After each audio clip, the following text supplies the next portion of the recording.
Hi, you're watching Sipping Off the Cuff on Tequila Aficionado Media on all of our platforms. I'm Mike Morales here in San Antonio. That gentleman out there is I'm Eric Zandona in Vancouver, Washington. Eric, and we have the distinction of being one of the first people to actually try, dissect, and enjoy Los Vecinos del Campo. This is a brand new mezcal line um, from Sazerac. Yeah. Just to let you know, we found these folks. They were at the Mammoth Margarita Festival last August. We just loved their the mezcal, and all they had was the Espadin, but they had these flyers, and Eric didn't get one of these, but there's all kinds of information on the back. They're you can see they're using copper pots. They use a stone molino or a taona, as we call them in tequila. This is 100% artisanal Espadin. Apparently, it's Valles Centrales de Oaxaca, or the uh, where it's being produced is San Miguel Ejutla, and hmm um, and as Eric was saying off camera, there certain regions are known for certain things like Santa Catarina de Minas is known for the a certain flavor profile. Right. Um, Matatlan is probably another one that's known for something different. But anyway, this apparently there are a co-op of mezcaleros with 10 palenques that distill small batch mezcal. So there's really no telling what if these are blends or who they're coming from. But uh, I gotta tell you though, Eric, I really like this packaging. This is the Yeah, it's got a very like Southwest kind of feel to yeah. it. That's fun. So, Yeah, that it's got that raised textured feel on the oh yeah, I labeling. didn't even touch it. Yeah, it's texture. I Yeah, didn't notice that. you gotta feel it. Come on, Eric. You Yeah. can't lick the bottle. Lick the bottle, man. Come on. Use your tongue.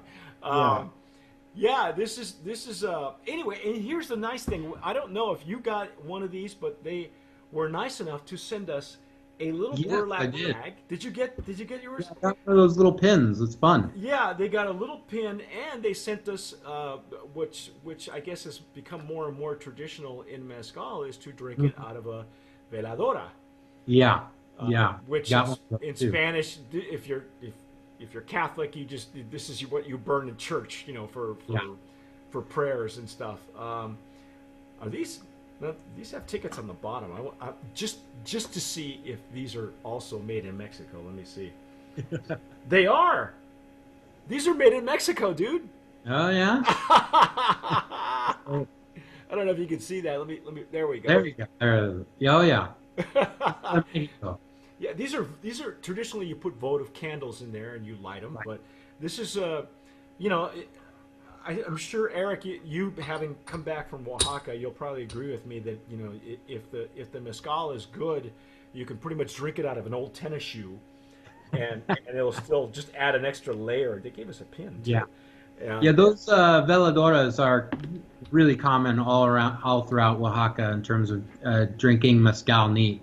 Well, So, this evening I am going to use my Stasel Jarrito, which we use for mezcals and anything that's higher proof, hmm any of the agave spirits. This is an Espadin from Los Vecinos. It was only a matter of time before the company Sazerac was going to jump into the mezcal category, and they're doing it, I believe, late last year, or maybe I think it was late last year, or perhaps earlier this year.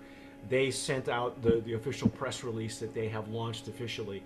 Um, according according to their point of sale material, their flyer that I have here, they're looking to produce an ensemble, hmm and let's see if I can even read this label. Ensemble Espadin, uh, I can't even read the other ones. I'm not sure. And a Tobalon. So those are coming soon if they're not already available. Yeah. But anyway, this is a higher proof, so let's see what we Yeah. got.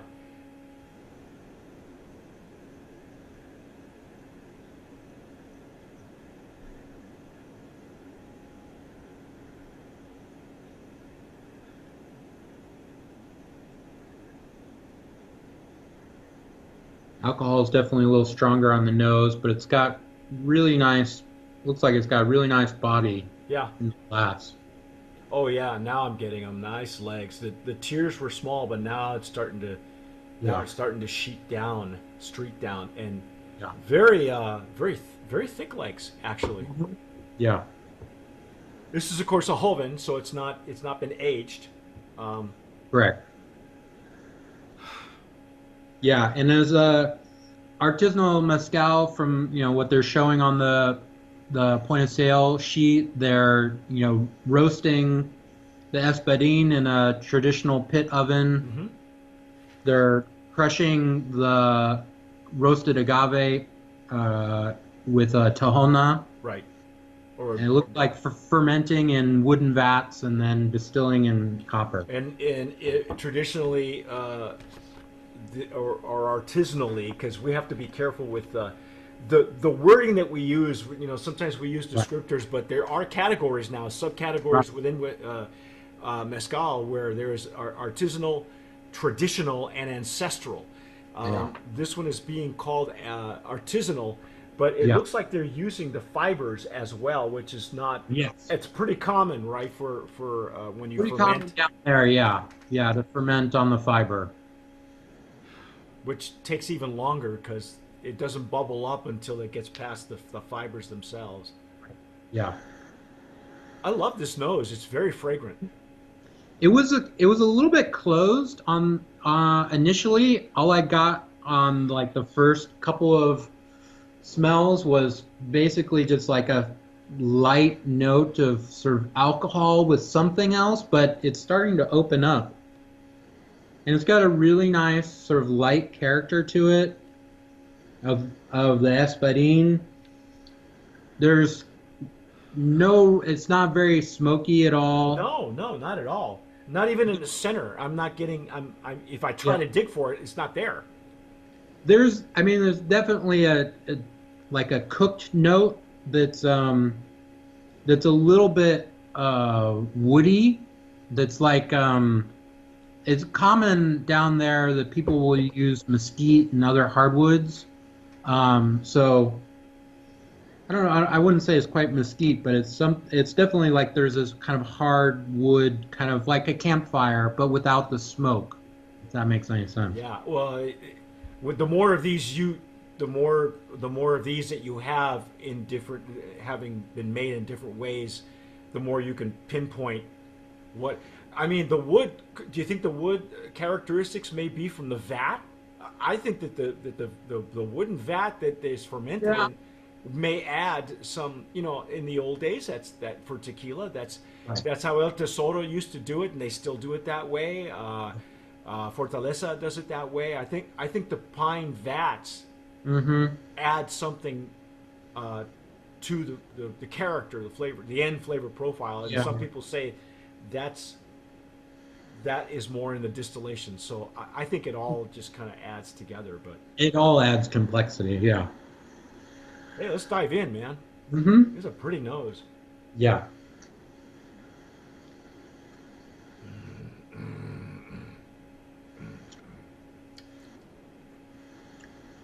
Oh yeah. Wow. It's powerful. Yeah, it is. Oh wow. It got like Parmesan on the end. On the finish, it like transformed into this like really savory thing. It was real. I got like a lot of vegetal, some sweetness, a little bit of smoke on the front and mid palate, and then it turned into this real savory, salty thing on the finish. I'm getting more smoke now on my palate. From the agave spirits that we've had, primarily mezcal. that don't have the smoke up front on the nose, that you can't detect it very much. Right. It tends to come across on the palate, Yeah. which is really unusual because it's Eric and I smoke cigars, and so you know that tobacco tends to, a good cigar tobacco will tend to coat the palate, and that's why, for if we're pairing at the time, we pair with something complementary. For some people, it could be a whiskey. For me, it's a tequila or even coffee. I mean, the Cubans had it right, man. Café with a cigar, because the two of them, it's really like, to me, it's really like a good sangrita and tequila. They complement each other so well, and one cleanses the palate for the other. Right. But the smoke does cling to the palate very much, like if you're familiar with, if you're a smoker, or if you're a cigar smoker, or you enjoy those, then you know what that's like. It just coats your palate, so you try to find something that will complement if you're pairing at that time. Yeah. Yeah.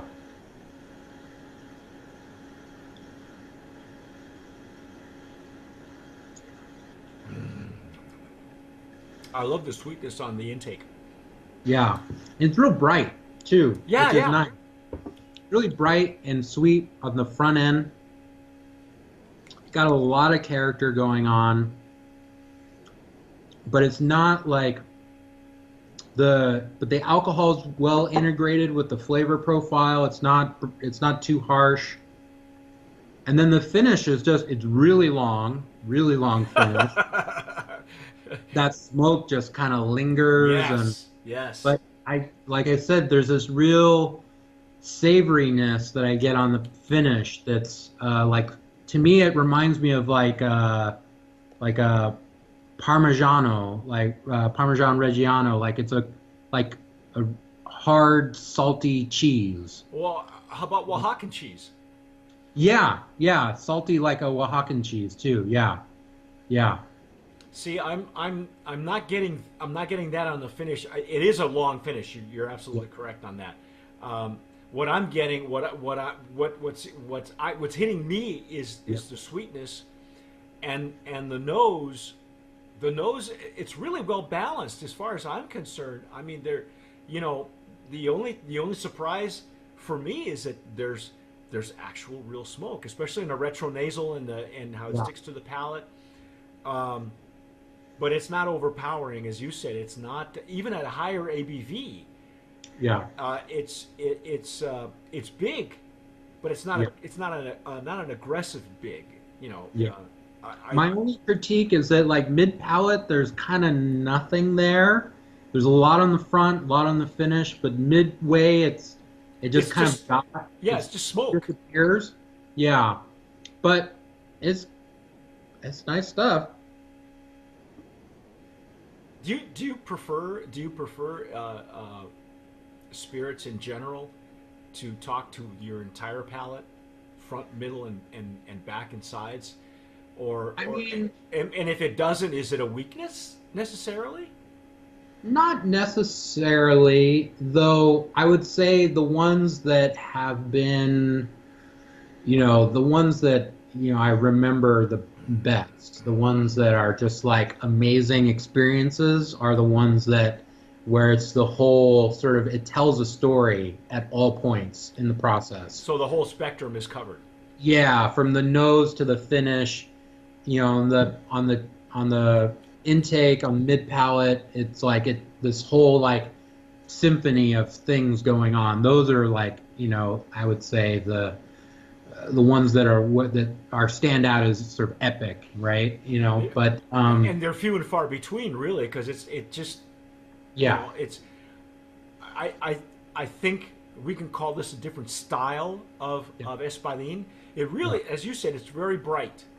Yeah. I personally don't necessarily. I think that the way it was designed was so at mid palate, instead of any pepper or explosion of any flavor or spiciness, it was just smoke. Yeah. My guess for this, I don't know what their price point is on this, but my guess is this is maybe they're aiming this more for like a well for mezcals because the flavor profile, given both the alcohol content and the smoke flavor, Hmm. I think it would stand up well in mixed drinks in terms of like it would show through in like a Oaxacan old fashioned or a mezcal Negroni or things to that nature. Hmm. Um, even like a mezcal margarita. Um, so those sorts of things, if you're gonna use it with other like something sweet, something sour, some sort of mixer, some other spirits, maybe a liqueur that you're layering on top, I think it's gonna still show well. Hmm. So that's partly my guess is that my guess is that based on this, they might be aiming for a little bit to take away some real estate from Del Maguey. Well, everybody, as far Del Maguey is not is Ron Cooper is out. He's done what he could. Right. Now the other thing too, Eric, is we have to understand that this is artisanal. I think when you talk about the whole palate experience, I think because you and I have talked about this before. When you're a purist, you look for the strengths, and I think uh, the tequilas or the mezcals that are artisanal and lean more toward uh, what's the other category? Artisanal and ancestral. Yeah. The ancestral. Those are very rustic, though. Yeah. They're at this ABV, but they're and they tend to be other plants as well. Again, this is an Espadin. Right. So I think the question is really if you're right, if they're going for some Del Maguey real estate, with it's possible. But Del Maguey, and when it first came across, they didn't have the categories like we do now. But Right.